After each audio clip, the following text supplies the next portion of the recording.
The Sport Industry Access Podcast, episode 159. What core skills do you need to be a football industry marketer?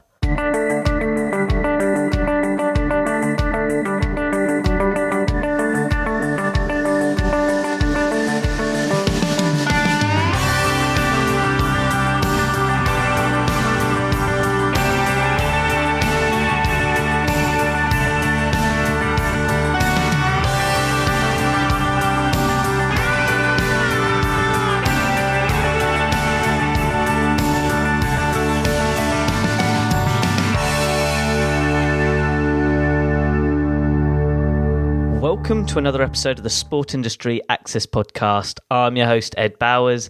As always, my goal each week is to interview a special guest who's a sports expert in a specific field in the sports industry, especially if you have an interest in pursuing a career in marketing. I hope today's episode can be useful to you with regards to your interests and needs.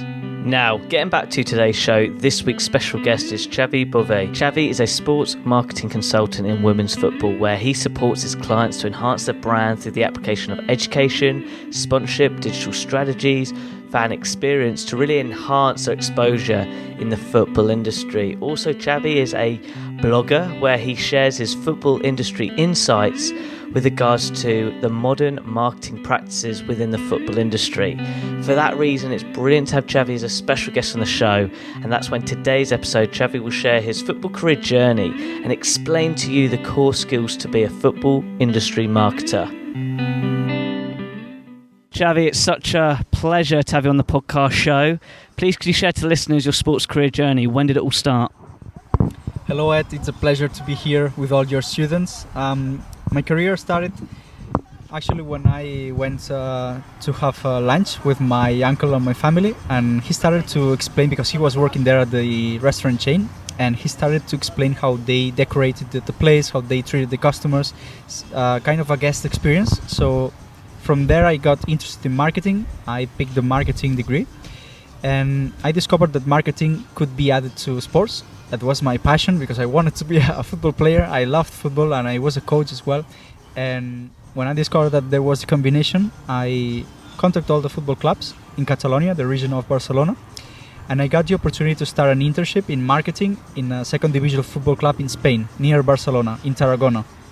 And I was very lucky, because there was nobody in the marketing department, and I had to do everything, from sponsorship to ticketing to communication to design. So it was such a great experience for me. I learned a lot. I met a lot of people, and there I learned how to be creative and how to adapt to the situations to add value, because you can imagine a second division football club, you don't have a lot of resources, but you have to manage to get things done and to get sponsorships, to get clients, and to get fans. So that was such a good experience.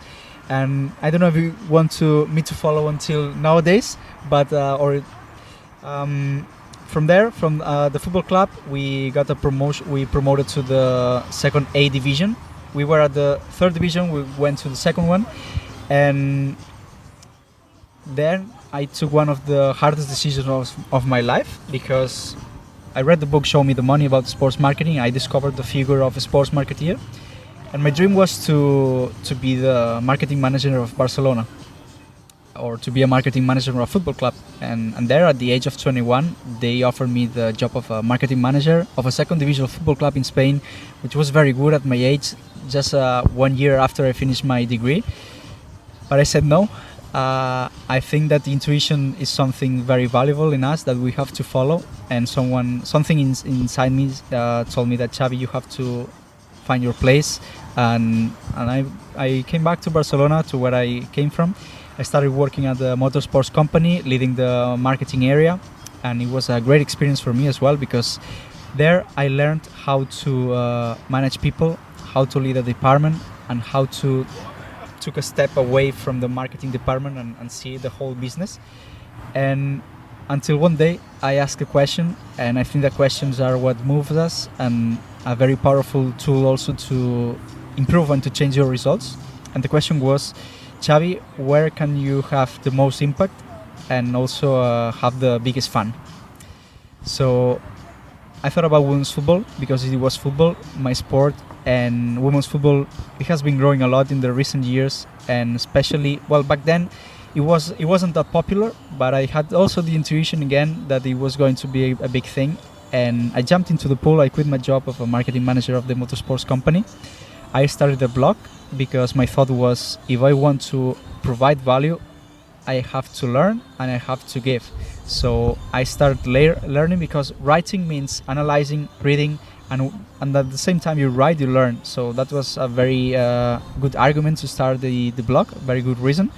And the other one was to add value, because I wanted to generate a network to add value to professionals. So I started the blog.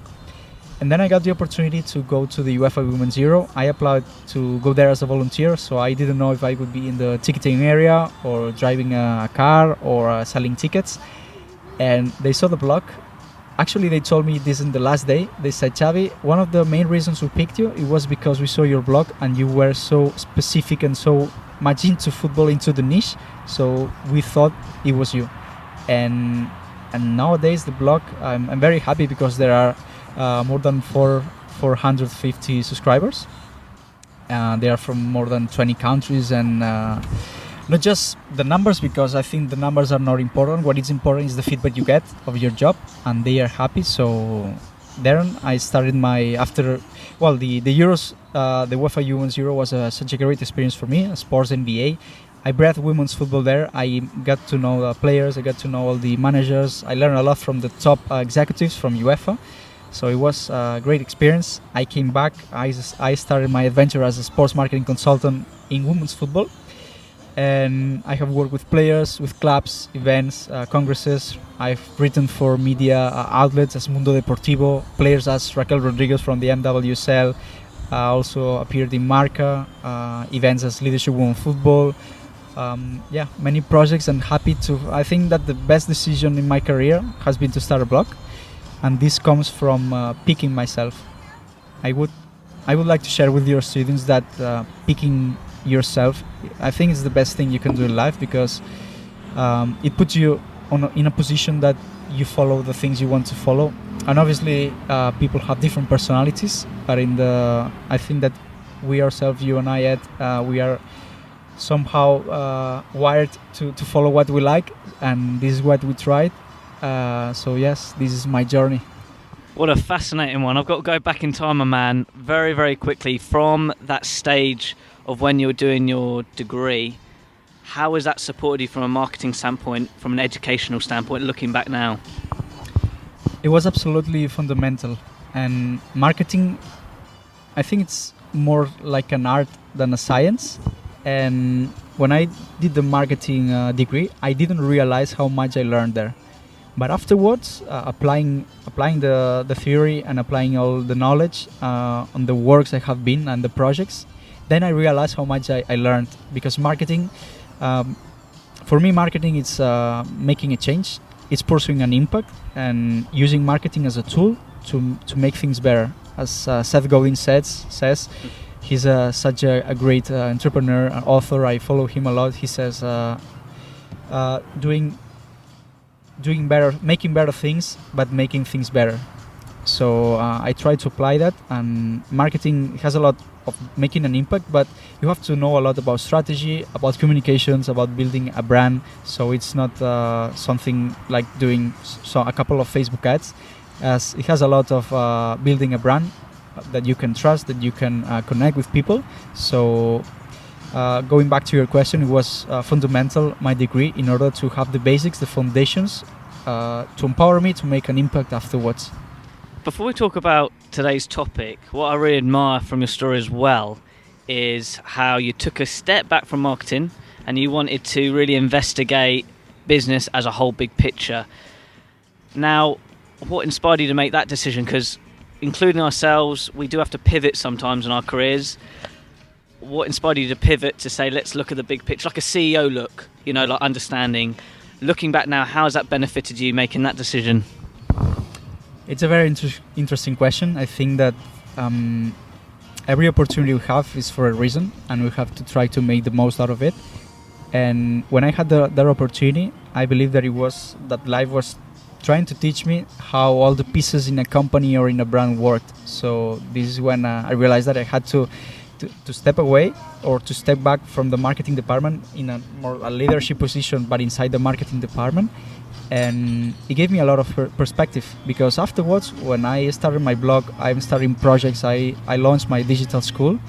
This is where I have experience in this side of the business. And I believe also that when we are younger, we are starting our careers, it's very useful to touch many things, to get experience in many areas. Let's say marketing, communications, sponsorship, many of them, branding, because then you can learn from all of them, but also know which one is the one you like the most, and then you can focus your career on that. I hope you're listening really carefully, because honestly, you're so right. Sometimes when we're younger, like 21, you haven't really explored the industry of that sector, especially from a business standpoint. A bit different with sports science due to being credited and so on, but from a business standpoint, you've got that freedom. It's just figuring out where you fit in the most. That's what the sports industry is about. So big, but it's figuring where's your best place, where you can add the most value. Now, getting to today's podcast topic from a football industry perspective, what core skills you need to work in that marketing bracket with regards to football and with regards to solving problems. Like, we're at the Athens Women's Football Summit, we're here to solve problems, something you've mentioned very briefly. So getting back to that question, what core skills for students out there do you need to work in, let's say, marketing within football? I would say that the first one, and one of the most important ones, are being knowing how to empathize with people, putting on someone else's shoes, because that way you can emphasize and know which problems need to be solved, and you can you can see things from a different perspective and know how to add value. Because if you just look at things from your perspective, you don't have that clear what you can provide. So being able to think from another's side, that's very important. Another aspect is being proactive, especially in sports. There are many things that can be done for the first time, and many jobs are yet to be created. I think we have to take responsibility to take action and to start the kind of job we would like to have if we don't find it. And this is also a very important skill, to be proactive, because, and also in sport, it's not a world where everything is so organized like a corporate job. So we have to create it. So, and especially in women's football, where we are now here at the Athens Women's Football Summit, there are many things that can be done for the first time, and we have to take the initiative to make them real. And finally, I would say that the ability to connect to people by telling stories. One of the key aspects of marketing is telling stories. And actually, I believe that the great marketeers of tomorrow will be the ones that know how to tell proper stories. So storytelling is a very unique asset and skill, but we will need it to connect with people. We connect, for instance, if we are trying to getting a sponsorship for a player, which is my case,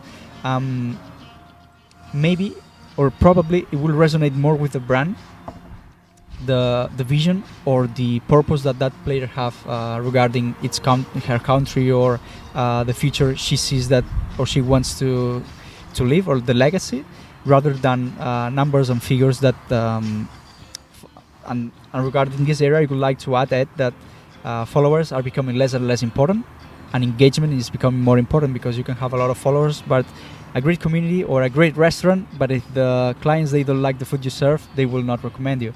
Yes, in this sense, Ed, I would say telling stories is crucial. So I would invite your students to focus on these three key aspects.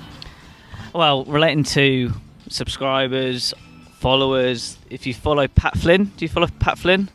No. You need to check him out. He just wrote a book called Superfans, and that's how you got to treat your audience. And going about your audience, this is all about marketing as well, everybody. Like, what are the benefits of niching down into a market? Like, there's quite a lot of football blogs, and what you're doing is a women's football blog, but it could be a children's football blog. But when you niche something down, how much of an impact has that had an influence to your career, reflecting? I think it goes back to solving a problem, because if you have a pain on your knee, you would prefer to go to the doctor specialized on knees rather than a general doctor. And when you pick a problem, you also pick an audience, a specific audience, because we are different. And we have different worldviews, and the opportunity of niching, it allows you to become an expert on one area and then providing more value. Becoming the best in the world in one area, it allows you to provide more value, and you have less competition because niching down is when you find less people who are trying to do the same like you do, and you also find that you are more valuable to those people that you are solving a problem to.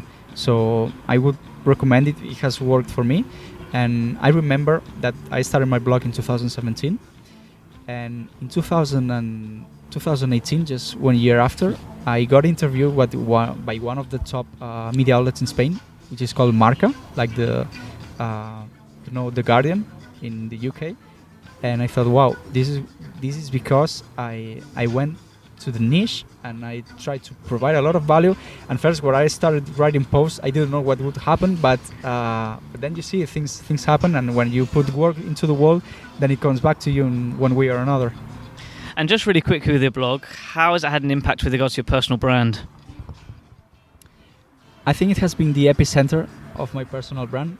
Well, I understand the personal brand as a promise you keep, as a promise, a solution, and a value that you promise to deliver to the world. And this I think is the personal brand. And the blog has helped me a lot to articulate it, to promote it, and to own a platform where people can go there, find value, apply it, and then come back. So there are many projects that have come from the blog, like the Euros, as I told you before, also interviews, collaborations with media outlets, and now it's becoming a platform where congresses and events are interested in also promoting themselves, because with the visits, with the subscribers, there are many people interested. So this is a place it's like a small community of a tribe, and I think that it's the single best decision in my professional career. Just going back to your career now, currently, what have you been up to recently? In the last months, I've been very focused on the process of branding that I'm working with Raquel Rodriguez, the player from Costa Rica. She plays for Sky Blue in the NWSL. And we have been very busy in designing all the brand strategy, and we're building a website. We will promote her new brand, and also all the communication strategy that we are setting up. I've been also very involved in the launching of a new media outlet in Spain that wants to create whole community in Spain of women's football, and I've been very active in consulting them in terms of business, of marketing, and different. Also, there is a project I collaborate with, which is SVI, the Sports Visa Institute, that I also provide marketing consultancy. I have launched my digital school to provide value, and my goal is that professionals in women's football, I provide value so they can make more and better decisions regarding business and marketing in women's football. I have worked on consulted clubs. I think I'm sorry because too many things. 2 weeks ago I was in Mallorca. I'm part of the board of an event called Fútbol for Equality. It happens every year in Mallorca, and we did the 3rd edition. It was very successful. This year we had the backup and the support of the Spanish Federation, and it was such a successful event. We have a player from Levante. She's called Gemma Gili. We had the director of CSR of the Spanish Federation, and in 1 month we're launching the first workshop in Brazil of Football for Equality. So we are very proud of it. And yes, these are the main projects that I've been focused on. A busy man. Xavi, just on a personal note, what have you enjoyed the most from your sports career journey looking back right now? Can you repeat the question, please? Out of interest, what have you enjoyed the most from your career journey looking back right now? I think that what I have enjoyed the most is the surprises or the things that I didn't expect that happen. Because when you start with something that it grows. It's like a baby. It comes older, then it's a kid, it's a boy. And other things that have happened that I didn't expect. I went to the World Cup to cover the World Cup from a business standpoint for Mundo Deportivo. It's one of the top media outlets in Spain. I And then I couldn't have imagined that in the beginning when I started. So I think that what brings me more satisfaction and more enjoyment is looking back and realizing all the things that happened that I could have never imagined, all the people I've met or sitting here in this Congress doing the podcast, and also learning from what you're doing, that I think you have also a very interesting story. So yes, I think this is the main, Just to clarify, everybody, honestly, this is like podcast heaven for me. Normally I'm in like the spare bedroom. This is now a couple of beers, a couple of microphones, sea view. It's absolutely stunning. Now, as always, Xavi, I'd like to finish with an inspirational question. What 3 tips would you give to people who want to start in the football industry? What career guidance advice would you give with those 3 tips? I will talk about what has worked for me. And the first point, we have already talked about it, is picking yourself. Digging inside you and finding what is that you like, what is that you talk on a Saturday night and your friends ask you to be quiet. Picking yourself from a professional but also personal standpoint, listening to you and realizing about the things that you want to pursue in your life. The second tip I would provide is to give a lot before asking, to give a lot, and when you outbalance life giving a lot, then it comes back to you. And when you give, you also learn. So I would invite them to provide a lot of value first and then asking. And finally, I would invite them also to start a blog. I think it's also a very powerful tool.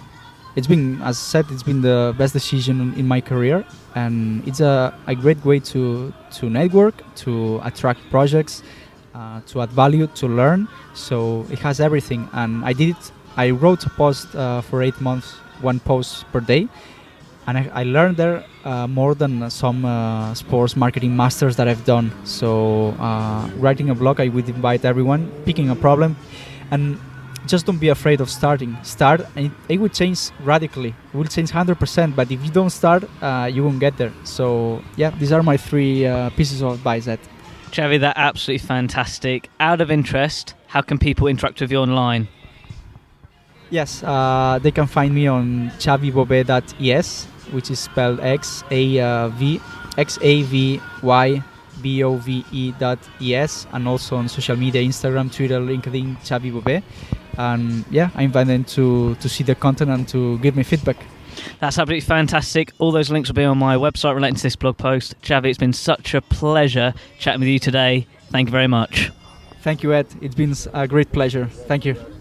Wow, what an absolute fantastic podcast chat with Xavi. For me, there's so much that I admire from Xavi's attitude with regards to pursuing a career in the football industry. And without a doubt, I wish I spoke to Xavi years ago with regards to what he's achieved so far. But just going back to the podcast chat, there are some areas I just want to highlight that are so important and which I think is important for students who are just starting out in the sports industry or football industry, especially in the marketing sector. Like, you've got to realize marketing is a way of promoting something, get exposure. And Xavi, with regards to his interest in women's football, is a great way of niching down. And as he mentioned, by having a blog, it gave him the access to look at marketing from a different perspective with a different audience to solve a problem. That's the key thing about marketing. It's solving a problem to a certain audience, to build exposure, to solve it. And for me, that is what marketing is all about. It's something that I've even learned through my podcast journey. So if you're just a student starting out, or you're looking for a work experience, or you're a graduate who just wants to start a career in the sports industry, please take on board Xavi's journey. Because without a doubt, he's done it the hard way and the right way. Because during the journey, he has built that credibility, he's built the experience, he's learned valuable lessons along the way. And that is what it's all about, especially in this modern era of working in the sports industry. Things are changing. We've got the access of technology. We've got the access of communicating with people around the world. And if you can just learn what Xavi's gone through and apply it to your sports career journey, the better off you're going to be and the more reality it's going to be with regards to making your sports career ambition a reality. So, look, I really do hope you enjoyed this podcast podcast chat as much as I have. Apply those sports career guidance tips from Xavi. And as he said, you just got to get started. So start today and make it happen. Now, as always, at the end of each podcast chat, I like to finish with an inspirational quote from my guest speaker. Xavi said, focus on yourself in where you want to go from a personal and professional standpoint. Then add value to people. When you give, you'll also learn. But to make your sports career a reality, you must start and make it happen.